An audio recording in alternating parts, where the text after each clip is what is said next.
भारत के प्रधानमंत्री नरेंद्र मोदी ने भागलपुर के हवाई अड्डा से एक विशाल किसान जनसभा को संबोधित किया, जो भागलपुर के लिए एक ऐतिहासिक पल का दिन रहा।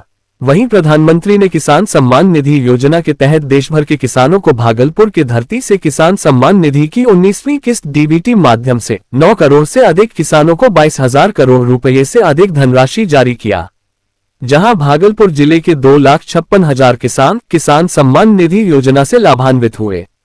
इसके साथ ही भागलपुर को हवाई अड्डा से प्रधानमंत्री ने वारिसलीगंज नवादा तिलैया रेलखंड का दोहरीकरण, इस्माइलपुर रफीगंज रोड ओवरब्रिज, बरौनी में दुग्ध उत्पादन संयंत्र सहित भागलपुर के पीरपेंती में पावर प्लांट, विक्रमशिला विश्वविद्यालय को केंद्रीय विश्वविद्यालय सहित कई बड़ी सौगात दिया। वहीं प्रधानमंत्री ने कहा कि इससे पहले की सरकार ने किसानों का चारा खा जाते थे, यदि एनडीए की सरकार नहीं होता तो किसानों की क्या हालत होती। इस दौरान उन्होंने ये भी कहा कि चारा खाने वाला सरकार में पहले बिहार में जंगल राज कायम कर रखा था।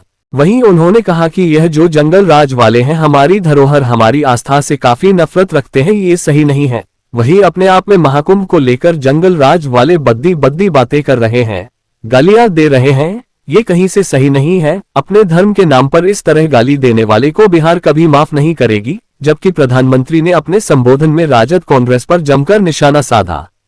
प्रधानमंत्री के आयोजित किसान सम्मान सम्मेलन कार्यक्रम में बिहार के मुख्यमंत्री नीतीश कुमार, बिहार के राज्यपाल आरिफ मोहम्मद, केंद्रीय कृषि मंत्री शिवराज सिंह चौहान, दोनों उप मुख्यमंत्री मंत्री जीतन राम मांझी, चिराग पासवान, राजीव रंजन सिंह, गिरिराज सिंह सहित कई मंत्री, विधायक, सांसद एवं काफी संख्या में भागलपुर सहित देश भर के किसानों ने जुड़कर हिस्सा लिया।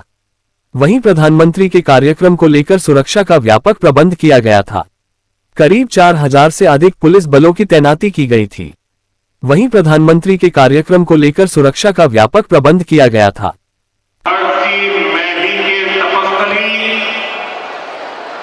भगवान वासुपुत्र के पंच कल्याण भूमि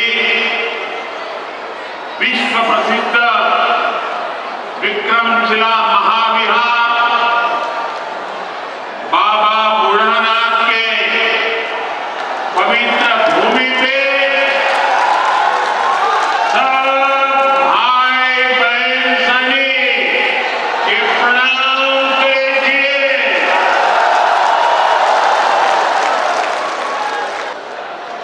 इस धरती में आस्था भी है, विरासत भी है और विकसित भारत का सामर्थ्य भी है। ये शहीद तिलका मांझी की धरती है, ये सिल्क सिटी भी है। बाबा आज गैबीनाथ की इस पावन धरा में इस समय महाशिवरात्रि की भी खूब तैयारियां चल रही है। ऐसे पवित्र समय में मुझे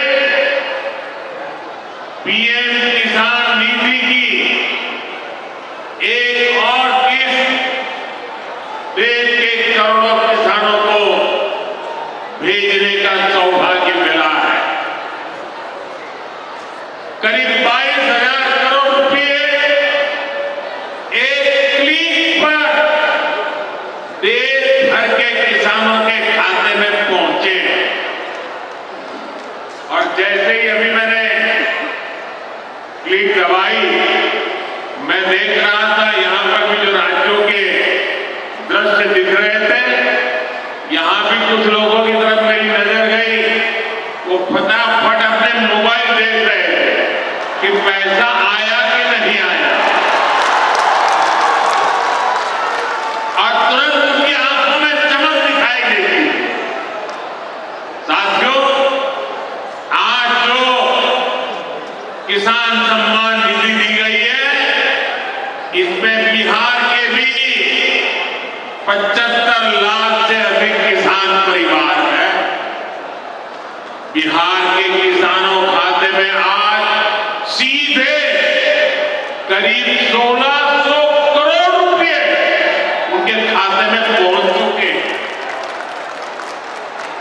मैं बिहार और देश के सभी किसान परिवारों को बहुत बहुत शुभकामनाएं देता हूं, बधाई देता हूं। साथियों, मैंने लाल किले से कहा है कि विकसित भारत के 4 मजबूत स्तंभ है। ये स्तंभ है गरीब, हमारे अन्नदाता किसान, हमारे नौजवान, हमारे युवा और हमारे देश की नारी शक्ति।